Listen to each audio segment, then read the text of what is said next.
Greetings, B-movie aficionados.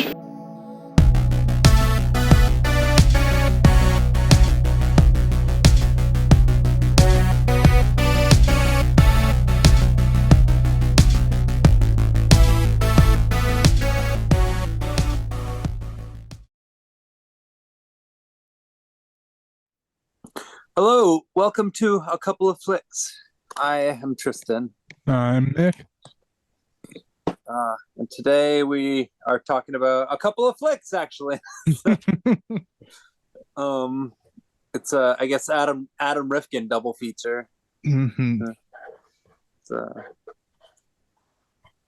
And I actually had a little bit of familiarity with Adam Rifkin, like before I ever even saw either one of these movies. Or before I saw anything of his, actually, because I watched that Bone Chillers show, so which was on TV for like a not very long period of time, but so it was like a kid. Yeah, it was like a kids show that was like it was like before Goosebumps and all that stuff. Yeah, I never really heard of this guy. So, Yeah. oh, he did Small Soldiers. I saw that. Yeah. Oh, yeah. Oh my Or did gosh, he? Small No. Soldiers. Oh, he was just a writer on it. One of the writers. Yeah, he writes like more films than like that are like like I think he wrote like Mouse Hunt or something. Zoom. That's so random.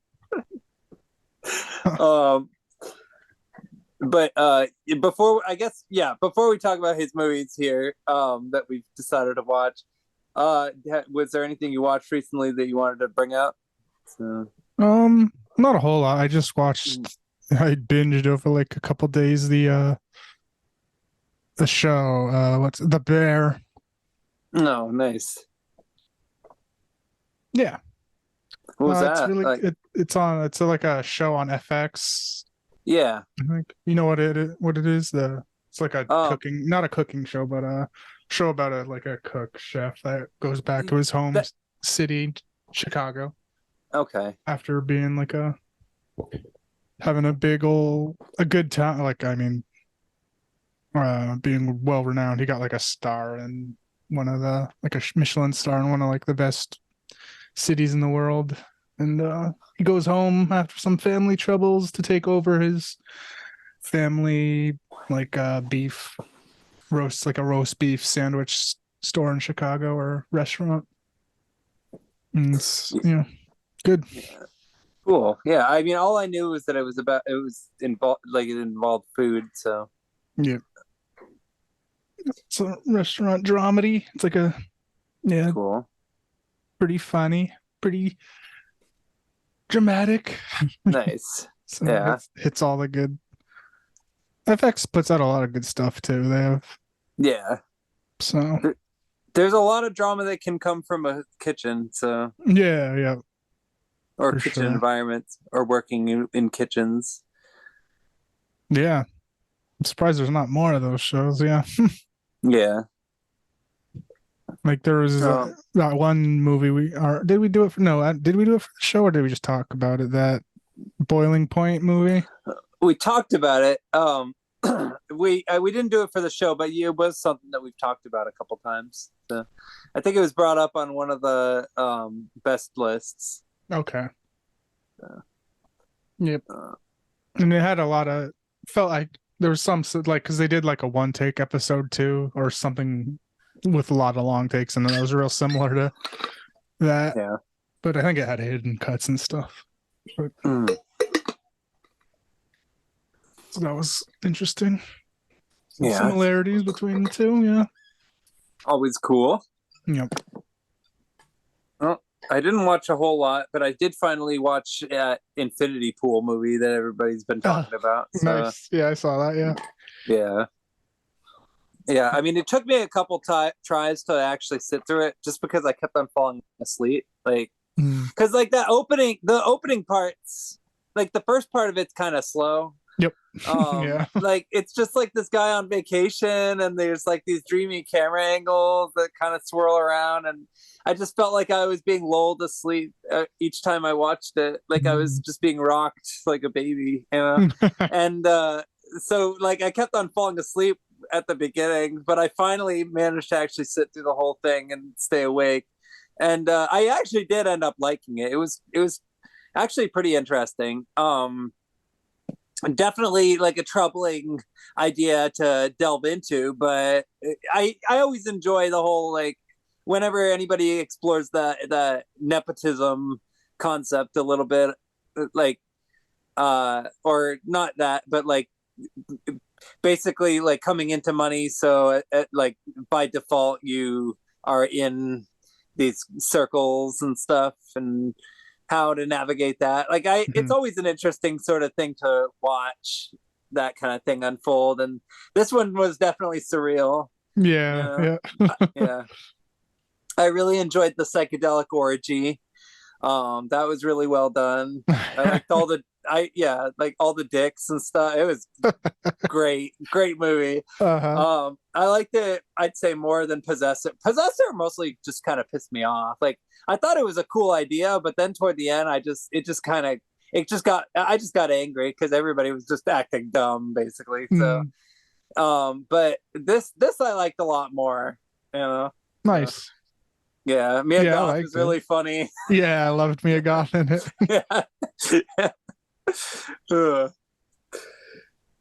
Yeah, I enjoyed it. But I think I preferred that Speak No, or wait, no, not Speak No, whatever that other evil. Oh, where evil lurks. I saw that one recently too, because you mentioned that you had watched both of those a couple episodes ago, so I watched those both recently, and I like that. I like that one a lot too. That one was really good, and I and also like it reminded me of, like, I like when movies are about evil characters, but you don't know how evil they are. You know, you only get like an idea of it, but it's enough to kind of know for sure that like it's not something good. You know? Yeah, that one went hard. It did. It went very hard. It was very brutal and heartbreaking. Actually, it was actually really sad. Now that I think about it, but it was a good movie. Yeah. Anyway, so I guess we'll dive into these two Adam Rifkin movies now. We'll start with The Dark Backward, because that was initially my choice that for this episode. Like I was only gonna choose that one, but then I decided to choose Detroit Rock City just to kind of follow up with it, because I actually had a pretty good idea like of what this movie was about beforehand. I had no idea. Yeah, like unfortunately I've heard about this movie, and I've known about it for a long time, and it's always been one I've been curious about, but I always knew it was a weird one.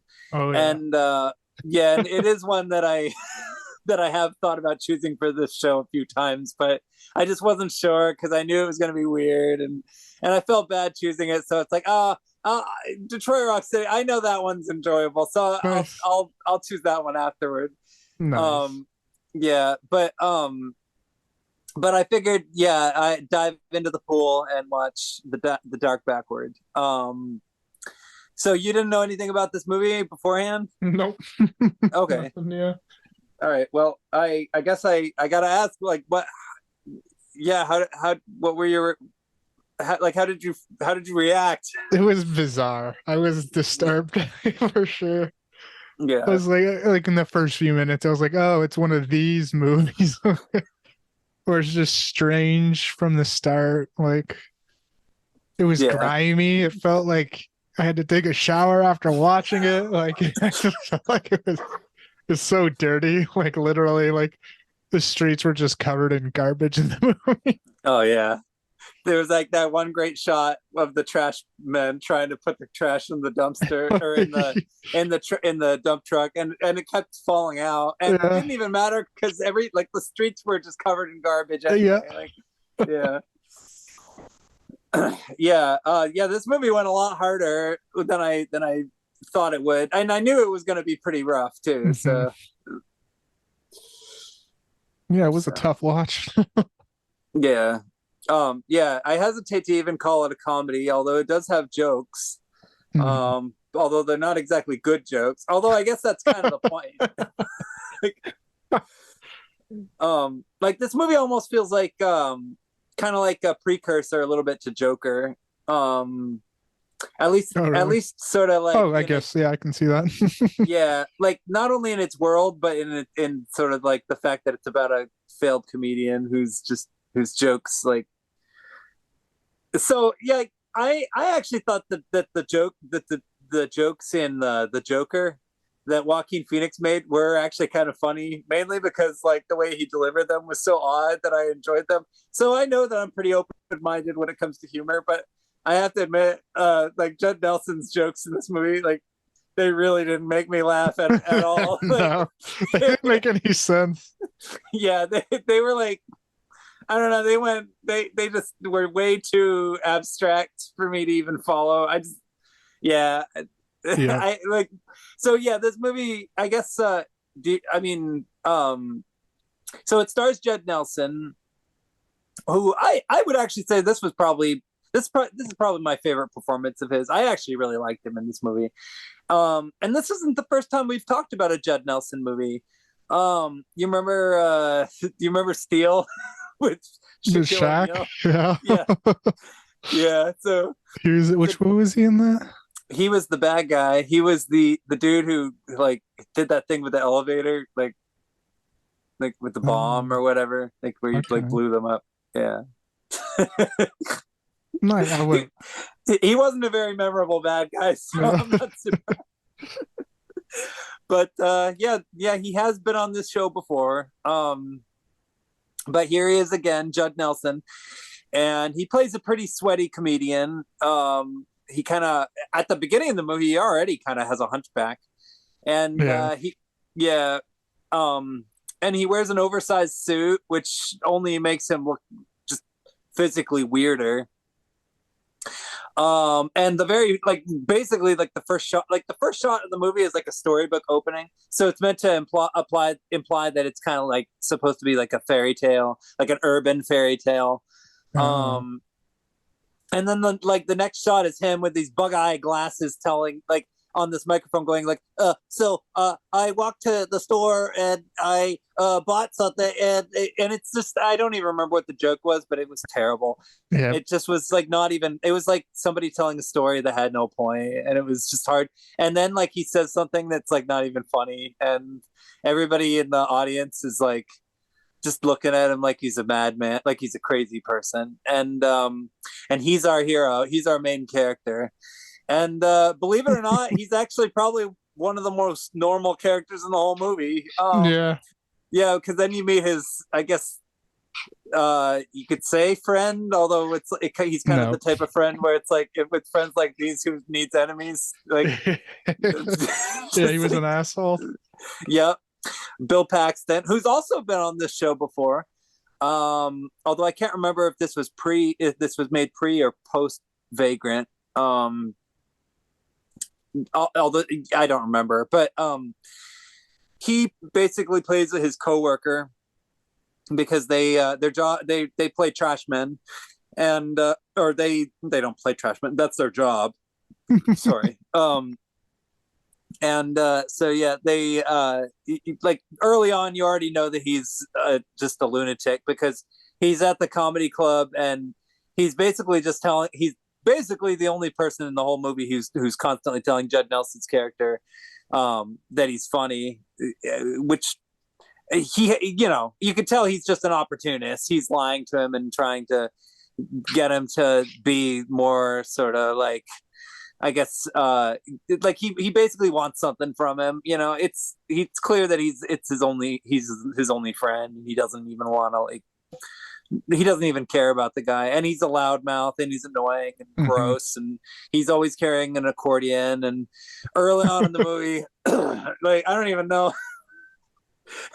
There's one moment that would probably I would not go down easy for a lot of viewers these days, I would imagine. where at one point they're at a junkyard and Bill Paxton finds a literal dead body. Oh yeah. Yeah. Yeah, that was fucked up. Yeah, that was disgusting. I definitely didn't expect that. But it was pretty funny too. Like Bill Paxton was just so disgusted. He's basically just basically just a sexual psychopath, and you already find out like at the beginning of the movie that he's a bad guy. The dead body. Yeah. He licked it up.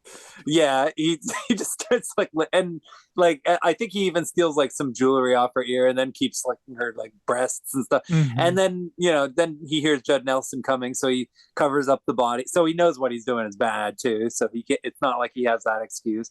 Then let's see. So basically, Bill Paxton at one of these comedy clubs that Judd Nelson performs at, he goes across, apparently, I mean, he talks about this kind of after the fact, that he apparently met some talent agent across the street in some bar. Like, I mean, basically this whole world is just covered in garbage and grime, and there's just trash everywhere. So I'm guessing that this is supposed to be like a Terry Gilliam Brazil type of world, like or like future like thing. I don't know. It kind of reminded me of like Nothing But Trouble almost. Yep. Yeah, very strange, like apocalyptic-ish. Like some, I don't know, like fucking nuclear bomb went off or something. Yeah. Right shit, and everyone's living in poverty and yeah. I mean, the whole movie, it's just pure squalor. I mean, the apartment is just the sleaziest looking apartment. Like the mirrors are broken, the walls are rotting. I don't even think the fridge works. Like Bill Paxton at one point shows up at 3 a.m. in the morning and eats some chicken, which clearly has mold growing on it. Yeah, the other guy was like, "That's been in there a while." And he's like, "I don't care." Just starts chowing down on some nasty ass chicken. Yeah, and he's gagging the whole time too. And he's talking about, 2 hours, we gotta go to work anyway, But he, I guess, met up with this talent agent who's going to scope him out the following night. So he's building him up again, building up Judd Nelson, and sure enough, the talent agent is there, and he tells like 2 jokes to him. He's the guy from National Lampoon's European Vacation. He tells like 2 jokes, and the guy walks out. Kind of in the midst of all this stuff that's happening, Bill Paxton is noticing that also like Judd Nelson is noticing too, but Bill Paxton points it out that there's like a little bit of a zit on his back that starts growing bigger and bigger. Yeah. First he thought it was like a bug bite and shit. Keeps growing. Yeah. And he goes to the doctor, and the doctor's a pervert too. And he's played by famed actor James Caan. Yeah. It was nice to see him. Yeah. Yeah. And it's the doctor basically just blames it on Judd Nelson, tells him like, what the heck are you doing? Like, why would you let this grow on your back? And he's like, I'm not letting it grow. And everybody's picking at it, and it hurts and stings whenever they do that and stuff. And then as time goes on, the zit starts growing into a hand. It starts off as like a little baby hand, and as soon as they see that, they all panic and freak out. I forgot to mention Judd Nelson also has a girlfriend, played by Laura Flynn Boyle. And the reason I forgot to mention her is because she seems barely even interested in him. Like, yeah, she's. But what was that? Yeah, she's like, she's shitty too. Yeah. Another opportunist, it turns out, but what can you say? Yeah. Throughout the course of the movie, he's, growing this arm essentially. I remember. I was gonna say, she was the witch in Hansel and Gretel Get Baked. Oh yes, there you go. So she's been on this show too. Yeah. Oh my god. this is incredible. Wow, all these returning faces. Yep. Incredible. Yeah.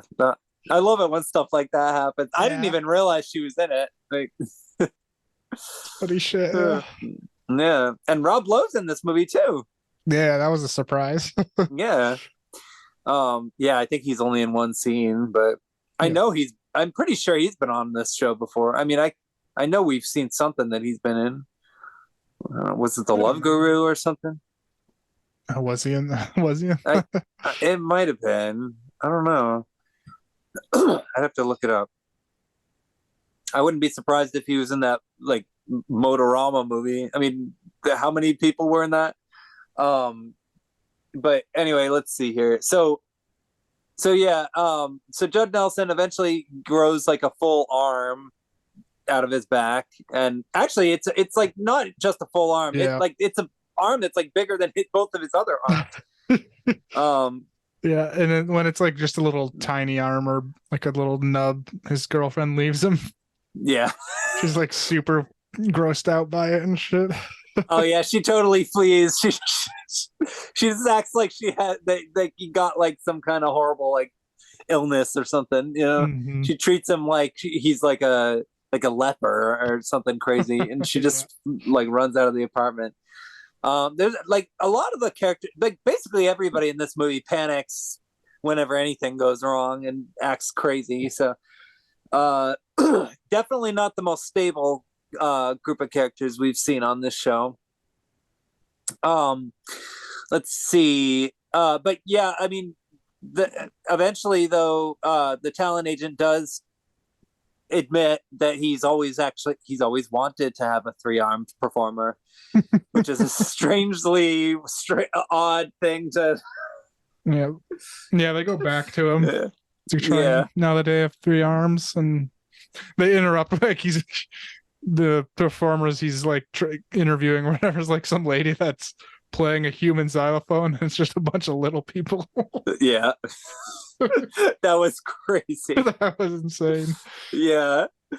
Oh my god. Yeah, like this movie, it came out in like the late 80s, early 90s, you know, around that time when everybody was just putting out their weirdest and most bizarre ideas, you know, like that's around the time that movie Freaked came out as well, like just yeah. And that, yeah, like I think I mentioned earlier, The Vagrant, that was around this time too. Like, I don't know, just folks went nuts, you know. Yeah, weird, this weird is the time. result. Yeah. But yeah, so he starts incorporating the 3 arms into his act. He's still not funny, but you know, now it gets musical accompaniment while he spins around and, you know, lets the audience sort of gawk at him, I guess. I mean, this is a pretty nightmarish film. Like throughout the course of the film, he keeps having nightmares. Like at one point, he has a nightmare about his doctor chopping his arm off, like with a cleaver, and you know, let's see. Bill Paxton like basically just goes around the movie wanting to screw everything that has legs. Mm-hmm. At one point, he brings a bunch of large women to Judd Nelson's apartment, and basically says like, "Oh well, I did all this for you, so you know now you can do this for me." And then they just start, basically just having an orgy right there in his apartment. And you see Bill Paxton get naked, and you see his ass, and you see like the hook, like one of the, the ladies take her, you see her shake her booty a little bit. And even before he brought him over, there was that scene where he was just in the room with them and like getting super drunk and just being fucking weird, and it lasted a while. Like, oh yeah, he was telling him what he ate this morning, and like it was like a bowl of goop, and just slapped it on his nipples and He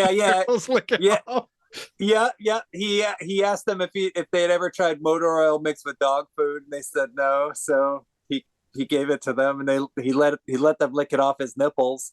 I mean, this movie had a lot of crazy sex in it, and then of course later on in the movie, he also ends up sort of sleeping with Laura Flynn Boyle. I mean, it starts off like a R-word scene But then they do the 90s thing where she's like, no, no, no, yes, yes, yes. Yeah. You know, that old trope, that old weird chestnut. I was uncomfortable watching that shit. Yeah, I mean, this was a very perverted movie. I could have stomached all of the gross, trash and rotten food everywhere if people had been screwing on top of all of it, Yeah. But whatever. I guess that's how it goes. So let's see. Eventually the talent agent, oh my God, I forget what that actor's name is, but like I said, the National Lampoon's European Vacation dude. So he like eventually they do get like a gig on like a kids show, like a kids talent show thing. Are you looking up his name? Or Jackie Chrome was his character. Wayne Newton. Wayne Newton. Okay, yeah, it's kind of a cool name. Wayne Newton. So you got Judd Nelson, Laura Flynn Boyle, Wayne Newton, and then Rob Lowe ends up being the odd looking guy. He's wearing latex on his face. He's a Hollywood producer who happens to be watching the show, and the show mostly consists of really unspectacular talent. There's like this old guy who does nothing but just do faces. It's like, oh yeah, that's special. I mean, and Rob Lowe, he meets up with basically Judd Nelson and Bill Paxton after the show, and more or less is like, hey, you guys got the goods. I want, I'm interested. Give me a call, or have your agent call me. And so they're like, oh, wow, this is our Hollywood opportunity. So they go to bed, and then when Judd Nelson wakes up, his arm is gone. And so then everybody panics again. And Bill Paxton decides maybe it'd be a good idea to create a false arm and have attach like a broom with a glove to his back. Yeah. And when he finds out he had no arm, he has the same reaction. He's like running around with his like grabbing at his back. He had the same reaction when he found out he had an arm running out. It's like shot for shot, the same thing. Yeah, just people going ballistic. This movie is just nothing but lunatics. And let's see. So they meet up with Jackie Chrome. I like that name, Jackie Chrome, and he tells Judd Nelson, like, oh, I got to see you turn around one more time. I just got to see it.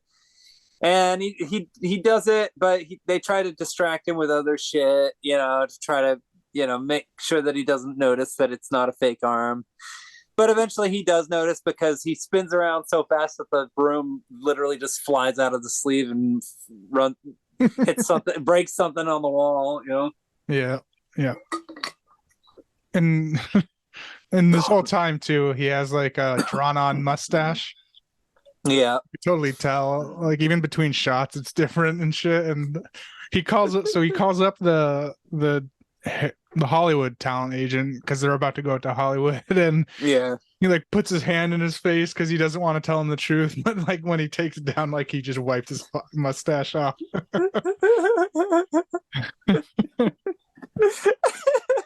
It was silly. Yeah. So, Judd Nelson wants to come clean. He's like, come on, my arm's gone. I mean, let's face it. Like, let's just tell him the truth. So they do. And they basically just end up saying sayonara to Judd Nelson. Bill Paxton actually, I mean, Rob Lowe, the Hollywood producer with the latex on his face, ends up, accepting the accordion player. So, Bill Paxton's character has an emotional moment where he's like, oh, I get to go to Hollywood.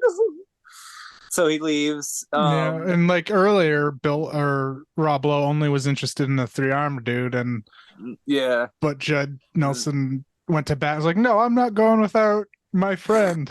And then Bill Paxton was just like, see ya.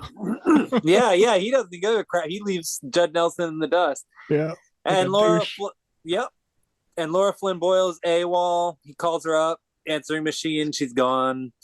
Everybody's abandoned him, and so now he's back to square one. Only he has no friends, but he also has no hunchback or arm thing on his back, whatever you call it. He goes to a club and starts telling his story, and some people start chuckling. And actually, admittedly, that stuff is funnier than the stuff that he was saying earlier in the movie. So I would have to agree. Like, it was actually, it made sense that they would be chuckling at it. So, yeah, I mean, I guess, I suppose the message of the movie is that art really can only resonate with people truly if it comes from an authentic place. And that makes sense. And so I would imagine that there was probably something personal about this story to Adam Rifkin, and that's probably why he wanted to make it. It's definitely a difficult movie to sit through. I would say it's not for all tastes at all. This is like, I would put this in the Love God category of weird films that we've watched. Maybe Blood Gnome would fall into that category too. Just stuff that you kind of sit and watch it and feel like it's not something you were really meant to watch. It felt like it was made for a specific group of people that you don't know and maybe don't want to know. Yeah. But go on. He was. I read that he wrote it when he was 19. Oh, okay. That's strange. We've all been 19.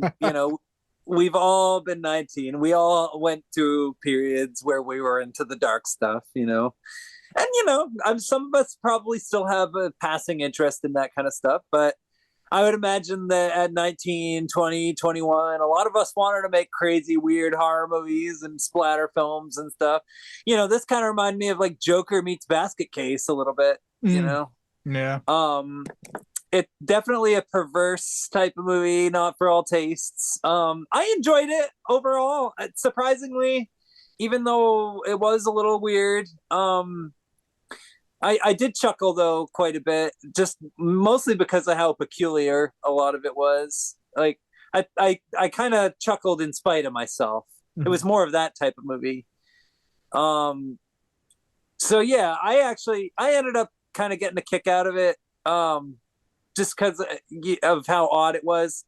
I don't know that I'd recommend it. Excuse me, I keep burping. Sorry. But I guess overall, yeah, I don't mind that I've seen it. Yeah, it was an interesting experience. I can't say I'd recommend it either to everyone. Know what you're getting into beforehand. It's a grimy, gross, weird, just hard to watch, like physically. Putting your eyeballs to the screen when it's playing, it's hard. Yeah, I would agree. There were a couple moments that were a little gag inducing, Yeah, and I could also sort of see why this movie hasn't really found an audience exactly, because it does seem, I don't know. I mean, I do use the word singular sometimes. I guess this would fall into that category. I don't know. It kind of goes on its own sort of weird tangent. It doesn't really have a plot, actually. No, like it's just a thing that stuff happens. It's like, okay. Yeah. A lot of it kind of feels like somewhat inconsequential, But there aren't a lot of movies like it, though. I mean, I always can appreciate these kinds of things in their own weird way. I mean, I think like as far as enjoyment level goes, I don't know that I would give it more than like a 2 or a 3, but I think as far as how well made it is, or as far as like how different it is, I mean, I'd maybe give it like a 3.5. Okay, I'd give it a 2. Was my yeah. Yeah. It was just strange. It was hard to watch. Yeah, there were a couple lines I liked. He asked like, "How do I look?" And like I think it was the girlfriend, some lady said you couldn't look funnier. when he was just putting on like the suit and stuff and just looking. Yeah. That was before he even had a third arm. Yeah. Oh, that was great. And then one was like, he was like, when he kept going to the doctor, he just like kept putting like a band-aid over it. And even when he had a little arm, like a little baby hand poking out, he like put a band-aid over it. And Judd was like, I've never heard of this. And the doctor was like, well, that's why you're not a doctor. That was funny. Yeah. It was like his one, and he kept on talking about how much of a professional he was and stuff. Mm-hmm. And then there was that weird nurse who seemed to get off on the fact that he had like a zit. Like it was like she was into it or something. Yeah, totally. There was just don't watch this movie if you have like an aversion to like weird sex stuff. Like, because like all the characters in this movie other than Judd Nelson are just like really like warped, you know. And the last thing I wanted to talk about also was my favorite character in the movie, which was Judd Nelson's mother. Oh, right, yeah. And I wanted to talk about her because the mother character in the next movie is also my favorite character in the next movie. Oh, too. really? So, yeah. So, I don't know. Adam Rifkin's great at writing moms, but the mom in this movie is like this chain smoking lady. She's got tubes out. Like, you can tell she's like on her way out. Like, she's like health wise, like in really bad shape. Yeah, And you're not supposed to smoke when you could blow yourself up with that shit. She has like she's with an oxygen tank. Oh my gosh. Yeah, he's like bringing her groceries, and he asks how she is, and she's like, "You don't even care. I'm on my deathbed." Yeah. At one point, she's like, she's watching her son on TV, and she gets bored. She like literally gets bored of watching her own son on television with his 3 arms, which she also blames him for. By the way, everybody blames him for having his 3 arms. Yeah. But yeah, she changes the channel out of boredom to this Tom and Jerry cartoon where like which is a lot more like explicit than I would say than the typical Tom and Jerry cartoon where like the mouse little Jerry gets like chopped in half, like literally just like separated, and then Tom gets his head blown off by a shotgun like welding dog, like a bulldog. I mean, that was gnarly. And then like you could hear that there was like a chainsaw on screen cutting up the dog, and she was just sitting there laughing. I mean, hysterically, yeah. That was hilarious. Yeah, it was strange because it looked like it was a Tom and Jerry at first, and then it like cut, and it was like knock off Tom and Jerry. Yeah. Oh man, yeah, that made me laugh. Anyway, but yeah, so yeah, I guess that's, I don't know. I don't really have anything else to say about the Dark Backward. It was an interesting experience. So, I guess we should also mention the product placement is like it appears in the next movie too. Blurred I don't know. There's a part in the movie where there's like they sell like tube steak or something like that, or squeezable meat, or squeezable bacon. I don't remember what it is exactly. Oh, right. But they seem to own everything in this movie. Like their name is on everything. Okay, I remember that. Yeah, that weird bacon shit. Yeah, like liquid bacon or something. Yeah. Yeah. What the heck was there? Blugs? Oh, Blump maybe. Blumps. I think that was Blumps Burgers. Blumps Burgers appears in the next movie. So there's the Adam Rifkin universe connection. Okay. So, but with the next movie, so I guess do you have any final thoughts on the Dark Backward? No, that's about it. Yeah. Okay. Would you say overall you did not like it but thought it was interesting? Yeah. Yep. Okay. Cool. Yeah, that's about where I am at. So, okay, so the next movie is one that I think a lot of people have probably seen by this point. But Detroit Rock City from 1998 or 1999, around that time. 99, I think. Yeah, I've at least heard of this one. Yeah. Yeah. Yeah, and this is kind of a what do you call it? I guess sort of a road movie. I mean, it's only a road movie for about 20 minutes. But it stars Edward Furlong and James DeBello and Giuseppe Andrews and Sam Worthington or Sam whatever his name is, Sam Worthington. Huntington. Huntington, not Worthington. Huntington. I'm getting confused with the Avatar guy. Yeah. Oh my god. Yeah, Sam Huntington. So basically, yeah. Yeah, I mean it's so you'd heard of this movie before you'd seen it? Yeah, I heard the name at least. I never Okay. looked into it or anything. Yeah. I mean, it could just be. Was it the name of a song too? Could be that. It was the name of a song, but this movie also played a lot on TV too. Like it played on Comedy Central, I think, and like I remember it playing quite a bit. So it was probably like a movie that happened to be on that you may have seen like the name of or something. Okay, yeah. But I mean, this movie kind of doesn't really have much of a plot either. It's actually just about a group of kids that decide to go to a Kiss concert. I mean, they're Kiss fans, they're Kiss enthusiasts.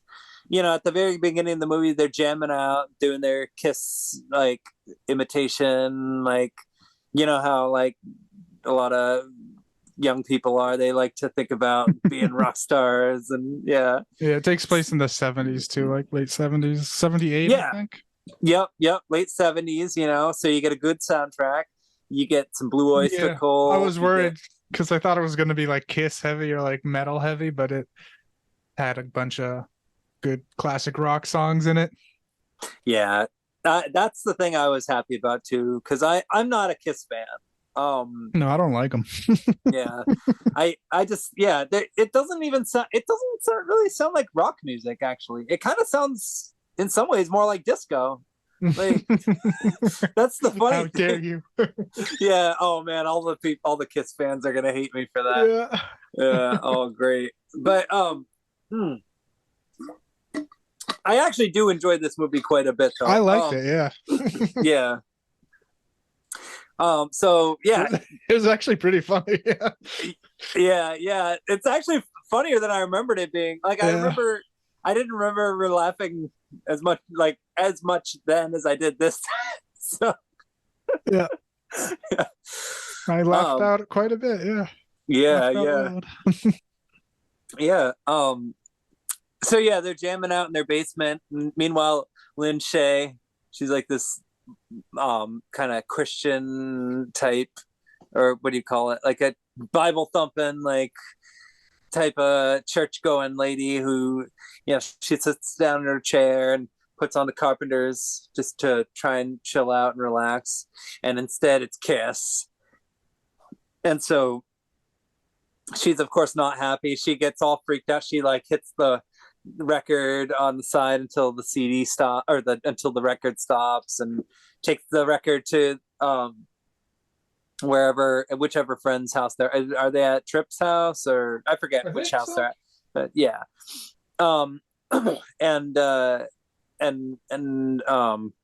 Takes her son back, and her son is the one who's played by what's his name, that Sam Huntington. So but he unbeknownst to them right away, he's wearing a jacket that was lent to him that has the tickets that they're going to be using to go, because they have Kiss tickets and it's in Detroit, so they got to get there because they got to see the Detroit performance of Kiss for Detroit Rock City. It's like, oh yeah. And of course they live in Cleveland, so it is a bit of a drive. But they figure if they can skip out of school early enough that they can get there early enough. So go figure. But they got to get the tickets back first. But of course, his mom ends up doing his laundry, and his mom is Lynn Shay, who's in my opinion one of the funniest actresses of the late 90s. Like she's pretty well known because of her work with Fairley Brothers, like with Kingpin, and I know Yeah. her from those Insidiouses, Yeah. whatever they were. Yeah. Yeah, the Insidious movies. Yeah, that's right. She's in those. And she played that lady that lady with the really dark tan in There's Something About Mary. Yeah, Okay. yeah. um, but yeah, she's hysterical in this, and she's just like, "How dare they call themselves Kiss? You know, Kiss is about love, and their music is about hate." Knights in Satan's service. Yeah, her rants are some of the funniest. Oh man, yeah, she was so funny. And she of course goes to the school, gets on the megaphone, so of course the whole school can hear. There's mom Yeah. on the phone, and of course it's also like while he's talking to his love interest, played by Melanie Linsky, who is always incredible and is just as amazing as usual in this. Yeah. She was funny. But yeah, so he gets interrupted talking to his love interest, and then he goes out, meets with his mom, and of course the big tragedy, she decides to light up the tickets with because she smokes, like throughout the whole movie she's either drinking wine or smoking a cigarette, and she decides to light up the cigarettes, toss them in the trash can, and it's like this big dramatic thing. They all see it. It's very traumatic for them, and but luckily in shot class, they're adjusting the antenna on something, and they get wind that one of the radio stations is, they got 4 tickets for, front row, backstage too. Yeah, which is like, oh, big deal. You got to get those, and so James DeBello, he. I remembered him from Cabin Fever. Oh gosh. He was funny in that. He was funny in this too. Yeah, he played like the burnout character. Oh yeah, yeah. Out of the 4 of them, he was my favorite. Yeah. He had the funniest lines. And so he calls the radio station and runs back to give them the news that he was the lucky caller to call in for the 105th caller or whatever. So they're all celebrating, and all they have to do is get to the radio station to get the tickets. So, but of course they got to go rescue Sam Huntington from church, because basically his mom's putting him in boarding school now. And he goes it's like talking to this priest who he's played by the dad from Freaks and Geeks. Nice. Yeah, I didn't recognize that. Yeah. Yeah. And he orders a pizza, and Edward Furlong and company, they manage to show up at the boarding school and hide behind the Lynn Shay character as she's taken off. They kind of hide in their vehicles, which I don't know, that might have been a little far-fetched. I feel like she could have recognized one of their vehicles, the OBGYN vehicle, but right, whatever. Yeah. Oh well, I guess maybe she just wasn't paying attention. And they managed to spike the priest's pizza with psychedelic shrooms. Hell yeah. Yeah. So that was pretty funny. And yeah, he kind of notices at one point, because at what he is chewing on it and notices that one of the shrooms tastes funny. Oh yeah, he says they're stale. Yeah. Yeah. Yeah, it's like, oh, that was a very stale mushroom. So the priest is on psychedelic shrooms.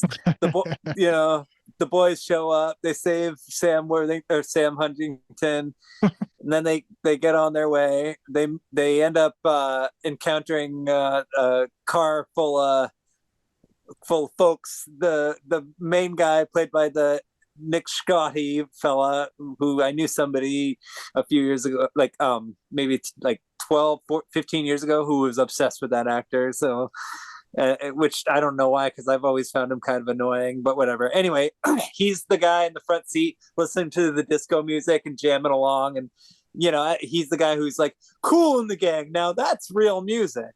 Kiss, that's for Oh, right. Yeah. That was one thing that didn't age well. Yeah. Yeah. Yeah, how dare you wear the F word makeup? Yeah. Yeah. But Because they say that a lot throughout the movie too. Yeah, well, the 70s. You got to go for authenticity, but yeah, so like they get into this big kind of quasi battle with them because James DeBello throws some pizza on their windshield. So they swerve their car, pull Edward Furlong off, rub his head on the They pizza smash crust. into the car too. They like Yeah. bump into it like shit. That's dangerous. Yeah, for real. It's pretty screwed up. It's another one of those bullies that's psychopathic, Yep. Yeah, you gotta love them. They showed up in all kinds of movies in the 80s and 90s. None of them have quite topped the bully from The Goonies, who literally throws Josh Brolin off a cliff. Do you remember that? Yeah, yeah.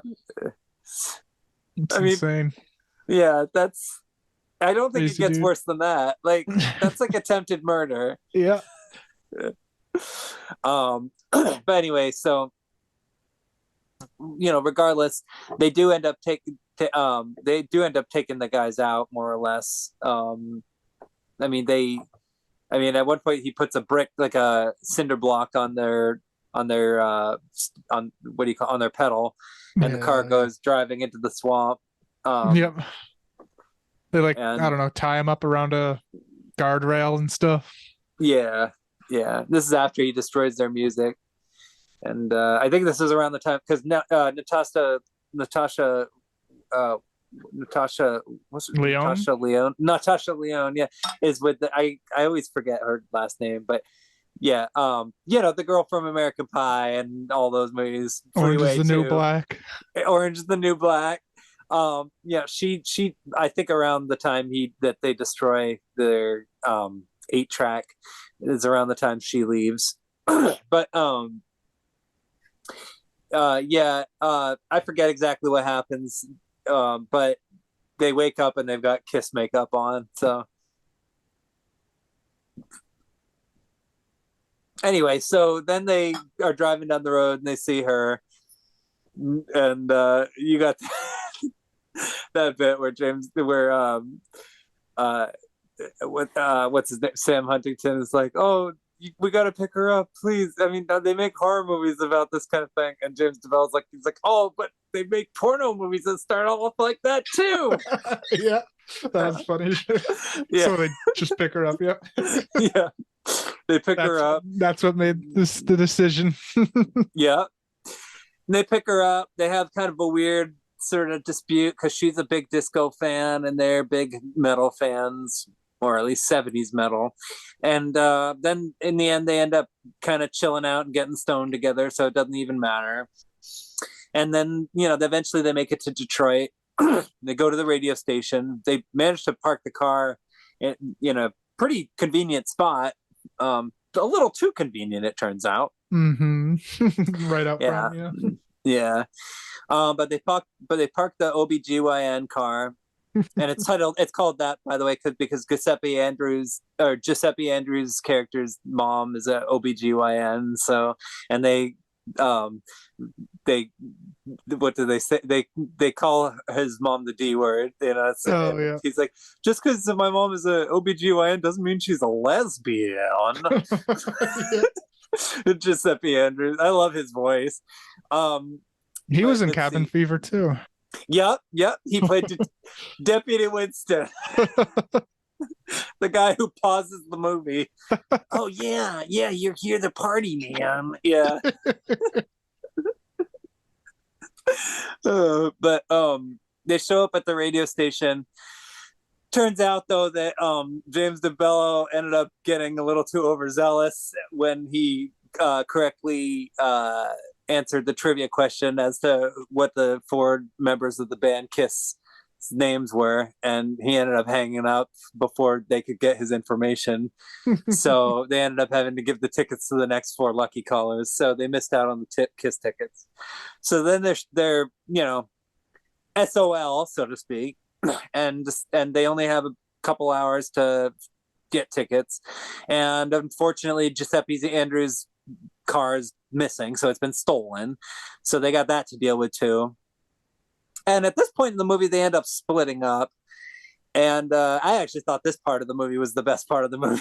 Yeah, So, yeah. It's interesting, yeah. Yeah.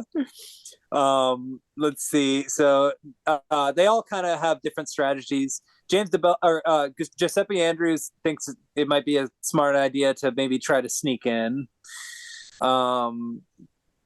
which of course doesn't really go very well. Like in his attempts, he gets chased by security multiple times. He ends up getting kicked out eventually after like crawling on a light. That's probably the closest he gets to the actual band kiss. Yeah, it was a vent, like he was crawling on like a vent, and then it just falls and smashes into the table and shit. Yeah. You see a couple of breasts, and then the lights break, and he gets tossed out of the studio, or of the stadium, whatever it is, whatever place they're performing, the venue. And then he gets cornered by a bunch of dogs. But eventually this tiny little sausage dog shows up with a frisbee, and he manages to wean them off with the frisbee. And then he ends up actually finding out where his car went, and ends up encountering a couple of criminals who are about to actually torture the Natasha Lyonne character. Yeah, it's at a chop shop thing. They're stripping it for parts and stuff, and they found her in the back seat of the car. Yeah. So, but he ends up sicking the dogs on them, which is always a delightful moment in these kinds of movies when the bad guys get chased by dogs. Kind of reminded me of Beethoven a little bit. So they get locked up in the room or whatever, and he just tells them to call the cops if they need help. Let's see. And then Sam Huntington, he kind of mopes around for a minute before he ends up encountering his mom, who's at a church mothers like rally type deal, and she sees him and ends up grabbing his ear and pulling him to the the closest church that she can find, and making him go to confessional, which Melanie Linsky's character is at a diner with her family just across the street and sees that, and she's like, "Oh, can I just go say goodbye to him real quick?" Which is like, "Oh, go say goodbye." Why does she have to say goodbye? Because at this point in the movie, you don't know that she's leaving, so it's like, "Uh-oh." And her dad is like, "Oh, it's probably just some boy she likes," And so he goes into the confessional, and the priest in the confessional turns out to be a pervert, isn't interested in boring sin stories, and wants him to, give like, detailed accounts. Tell me dirtier sins than, oh, you lost tickets. And then, shortly, so the priest goes out for a smoke break. Melanie Linsky shows up. They end up, doing their thing in the confessional. Doing the deed. Doing the deed. That's around the time she tells him that she's leaving. So, but they do intend to stay in touch. So hopefully there's something there. So she leaves. No, she doesn't leave yet. They have to sneak out, and so he distracts the priest. And when he comes back, he distracts the priest by just trying to tell some like a leading story. Kind of, it's like, "You won't believe what she was wearing. Take a guess." It's like, like a G-string. Was it like black panties? Is it a thong? And so he sneaks out. They leave. They separate. They kiss. All that. Let's see. Edward Furlong's character. His character. He decides. Maybe this is a funny one. Yeah. He thinks that he can actually make good with just trying to deal with the scalper. That doesn't end up working out very well. Because the guy ends up pointing him to a strip club where it's ladies' night, which he uses a really funny looking fake idea to get an ID to get into. I was just like, oh my god. So he's in there, and turns out there's like it's ladies' night, so there's a bit of a contest going, where it's like the best amateur dancer. Strippers night. Yeah, exactly. And you got all these different characters, different guys dressed. You got one guy dressed as in like a knight in shining armor type of deal. And he's sitting there at the bar, and he's all freaked out because, like, kind of throughout the film, they sort of have previously alluded to him having stage fright. So, of course, he's drinking a lot to avoid, getting too nervous. Someone buys him a drink, yeah. yeah. He gets he ends up piquing the interest of an older lady who's kind of sitting close by, and let's see. And then, eventually he goes up, but of course he had too much to drink, so he ends up kind of stumbling up and barfs quite a bit into a one of those like large cups. Mm-hmm. And then he ends up managing to that was Shin and Tweed, I think, too. Yeah. Oh yeah. What's his face's wife? Gene Simmons. Yeah, that's true. That is so funny. Oh my gosh. Yeah. But yeah, I mean, it's a small stage, so he does end up falling off of it. So it wasn't a very good dance routine. So he doesn't end up winning. That was so funny.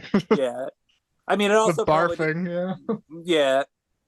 And I mean, it also probably didn't help that he's like a pudgy teenager, like amongst this group of large, chested gentlemen. I mean, just kind of, probably not exactly what folks are looking for. But, this lady ends up taking him into her car, and they don't exactly, I mean, it's mostly foreplay. They definitely, kind of do their thing, but it doesn't really seem like they have like full on sex or anything like that. I think they do, because like he gets on top, and then like the seat goes down, and then it cuts to a little while later, and he says that I don't want to pay money for you having sex with me or whatever. Oh yeah, that would cheapen the experience. I forgot about that. Yeah, no, that's true. So they did have sex. So it's like, okay. And she gives him money, but she insists that it's not for the fact that they got together, that he kept her company and whatnot, or had sex, but that like it was for whatever it is he wanted to win in the contest for. So he actually ends up getting a pretty good deal. It looked like more than $100 too. It looked like a big stack of cash. Yeah, it looked like more than enough to be able to get the tickets from the scalper. But unfortunately, as he gets back to the scalper, the guy is hightailing it out of there. So that didn't work out very well. And then James DeBello, he of course comes up with the great idea of deciding to rob Kiss tickets. For Kiss tickets. He's trying to find little children somewhere to rob and beat up. And he, and he does find a couple kids outside of the convenience store, and thinks maybe they have Kiss tickets, but of course they're the type of kids that are like, Kiss sucks. So he's funny shit. Yeah. So he steals their Stretch Armstrong instead. Yeah. And then he goes into the convenience store and kind of briefly makes eyes with the convenience store clerk lady. And then he sees this kind of kid over in the corner hanging out, and he's got Kiss makeup on, so of course it's playing like Kiss pinball, Kiss pinball. Yep, he's playing Kiss pinball. If any Kiss fan in there has Kiss tickets, it's this kid. Yeah. So he goes over to this kid with the intention of robbing him, and that's when the kid brings his brother over, and his brother, of course, turns out to be one of those pull cue types who is gonna like tear his arms off, just a hulking gorilla of a human being. So then this little kid ends up turning the tables on James DeBello and basically conniving him into robbing the convenience store so that they won't beat him up. And of course, like before he robs the clerk, another robber kind of shows up in the midst of all that with a full-on shotgun, and it's kind of hard to explain exactly what happens, but he ends up taking the robber out with the Stretch Armstrong toy. Yeah. So like tugging on it, like one hand on the shotgun, one on the Stretch Armstrong, and he like just slings it back. And yeah, like I'm not exactly how that, because like the way the scene happens doesn't exactly make sense, but it's hilarious. That's the funny thing. Like when the robber falls into the stack of like toys or whatever that stuff was that was in the convenience store, like they like repeat it like 3 or 4 times. And yeah, he falls into like it's like a thing of like what ho-hos or Twinkies or whatever, and like they make big flashes like there's squibs or whatever going on. Like it's just pastries. It's hilarious. Yeah. And then of course the convenience store clerk is completely in awe and ends up kissing him. There's like this big dramatic kissing scene. I laughed at that because they kiss and then the shotgun goes off and blows a hole in the room. Oh my god, so good. It's so funny. Yeah. Oh man. And she gives him $150 as a reward because that's like the store policy is anybody who stops a robbery gets a $150 reward bonus. Go figure. Dr. Love wins out. That's what he calls himself. Yeah. But unfortunately $150 isn't enough to not get his ass kicked. So he goes, the kid is disappointed, he tells him, oh, tisk, I thought it was going to work out, but I guess not, or whatever he says. Yeah. And so his brother beats him up. And so they reconvene the four boys. And of course, none of them have kiss tickets. So then they decide that as a last resort, well, actually they don't decide, but Sam Huntington decides as a last resort, they should beat each other up to make, and funny. then, This is funny too. Yeah. Yeah. They should beat each other up to make it look like somebody beat them up and stole their kiss tickets. So they do that. They beat this is each after other he up. tells Sam Huntington tells his mom off too. Oh yes, I forgot about that. I totally forgot to mention that. Yeah, that was great. Yeah, he does. Because his mom steals his drumsticks and he wants his drumsticks back. So he goes back to his mom and asks her politely for his drumsticks, and then he ends up kind of being very blunt and basically just tells her to her face that she's being a shitty mom. And then eventually, she does give him his drumsticks back, but one of them is broken. But luckily that gets resolved at the end. So that's all good. But that was a pretty funny scene, because she's just kind of staying there and all the ladies at the picket line are kind of staring at her confused, and she's like, wow, yeah, they grow up so fast, don't they? Like, yeah. But yeah, so the four of them, they get after they beat each other up, and it's like this epic battle scene. Scene of them beating the shit out of each other. Yeah, it's like super bloody too. They're like getting punched, and, spitting out blood and pus. They get to the gates and the security guards are standing there. One of them's played by that Canadian dude who appears in like every other movie, Julian Richings. I think most people know him as the guy who gets diced up into a million pieces at the beginning of that Cube movie. But yeah, he's one of the security guards, and at first he's kind of skeptical, but then luckily James DeBello spots that kid and his older brother and his friends from earlier who beat him up, and sure enough, and because the kid did steal his wallet with the big chain on it, which the movie made sure to show us a big close-up of at the beginning of, just so that we made sure we knew it was his. I mean, those wallets honestly look kind of hard to wear. I've never worn anything like heavy. That. Yeah, I've known so many people who've worn those things, and I'm always like, ow, like how do you even like? What's the point? I don't even know what the point is. Exactly, they're like literally attached to your belt. Like, but anyway, he gets his belt back. He gets the $150 back, and he gets he gets their kiss tickets too, which is kind of like revenge, I guess you could say, because yeah. And of course James DeVille's like, "Oh, tisk tisk, little man, you've got spunk." And then he says the same line back to him. Yeah. Yeah. And then they go in, they watch Kiss. Kiss basically does their Kiss thing. There's not really much to say about that. Gene Simmons spits out blood. Spits fire too. Yeah. Oh yeah, he spits fire too. There's the flaming guitars.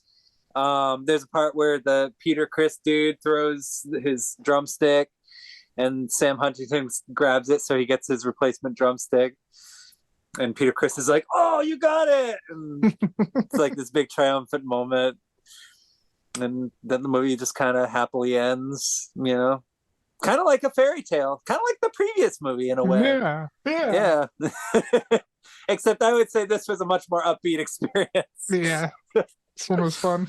Yeah, definitely. Yeah. So you had never seen this one before? No. Okay. I had, but I think when I saw it before, it was the edited version. So. Okay. I think this was definitely a rated R movie. I swear. Yeah. Yeah. There's definitely sex, boobs, rock and roll, sex and boobs for sure. Drugs. Oh yeah, definitely some drugs. You got a priest on shrooms. You got some pot. You got all the usual suspects. Alcohol. Like. Oh yeah. It was like apparently what's his Eddie Furlong's first drink in the movie or whatever. And he's like, he takes it and spits it. I was like, "Oh, I think it's gone bad." Yeah, bourbon on the rocks or whatever. Yeah. Which I actually thought was kind of funny because I actually kind of like bourbon. Yeah. But anyway, yeah, I definitely I mean maybe the movie hasn't aged as well as other movies from its time, but at the same time, like for a movie about the 70s that takes place in the 70s, like I thought it was a lot of fun. Mm-hmm. And I think it does a pretty good job of sort of recapturing maybe not the essence of the 70s, but just the general like tone and feel and kind of culture, like with all the noise and the enthusiasm about like which concert to go to. I mean, it's definitely more of a fantasy. Like it's like more of a nostalgic fantasy. I don't think the film was trying to aim for authenticity or anything like that.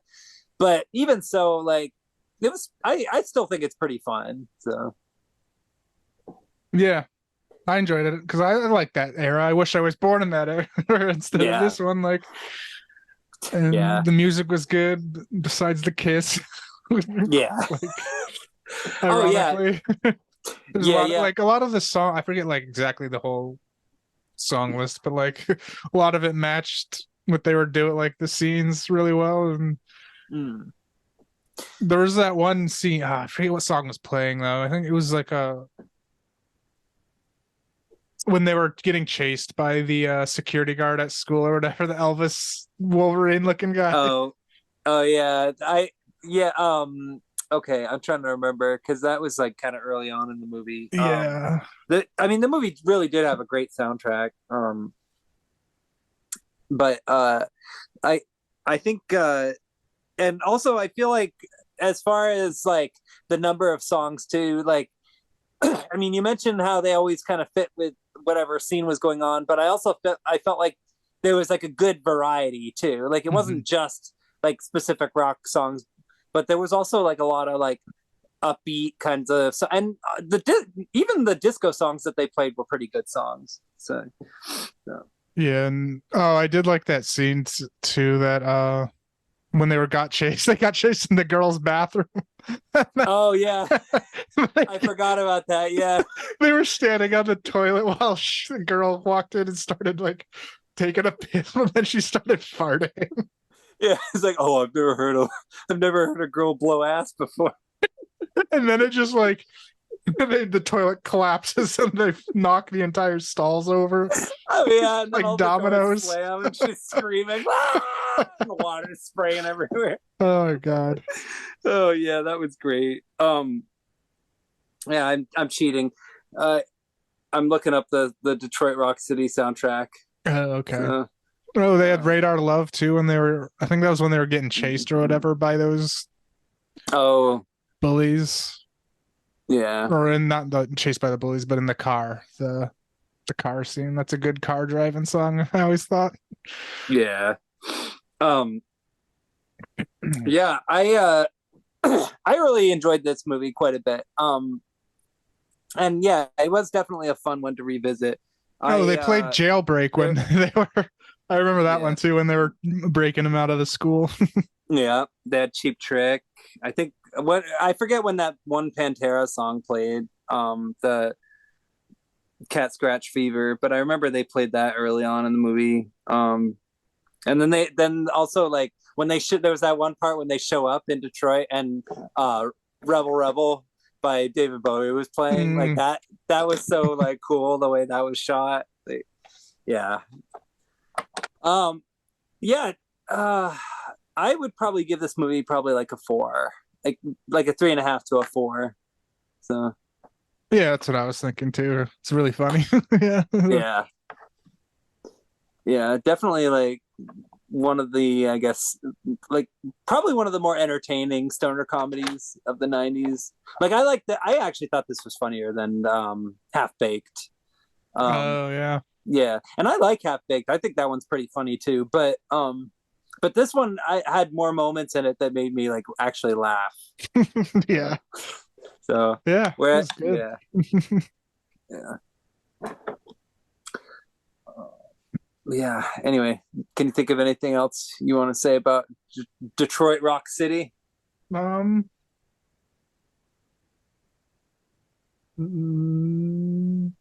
No. Yeah, the cast was great. Edward Furlong and everybody was hysterical. Um, yeah, no, definitely like the type of movie you could tell the people who made it really loved what they were making. Oh, I thought one thing that I was the one of the scalpers kept telling the scalper that told Eddie Furlong to go shake his wee wee. Oh yeah, go shake your wee wee. I kept laughing at that because he kept saying it over and over. Yeah.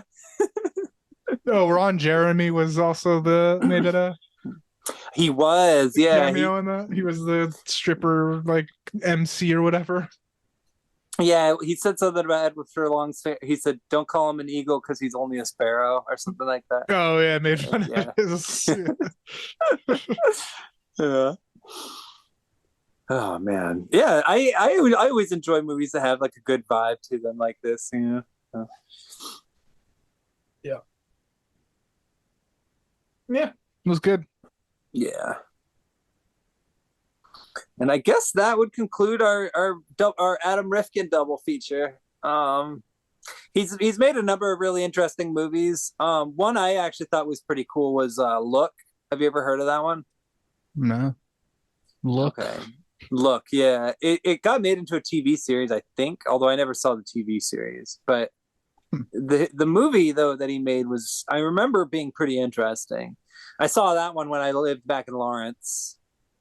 But yeah, I've been kind of curious to rewatch that one at some point, but probably won't be anytime soon. I remember it being pretty messed up at certain parts. It's like a found footage movie. Like the whole thing is basically just like surveillance cameras. Like, yeah. Anyway. Yeah. Oh, this was the first movie to be released on DVD before VHS. Which one? Detroit Rock City? Detroit Rock City, yeah. Nice. That's awesome. It's random. Yeah. Wow. Yeah. Just these random bits of trivia. Yeah. Yeah, I'm sure there's actually a lot of like in jokes and stuff in the movie for like Kiss fans and stuff. I kind of got that sort of impression based on some of the lines and some of the just little obscure jokes and things they were making here and there.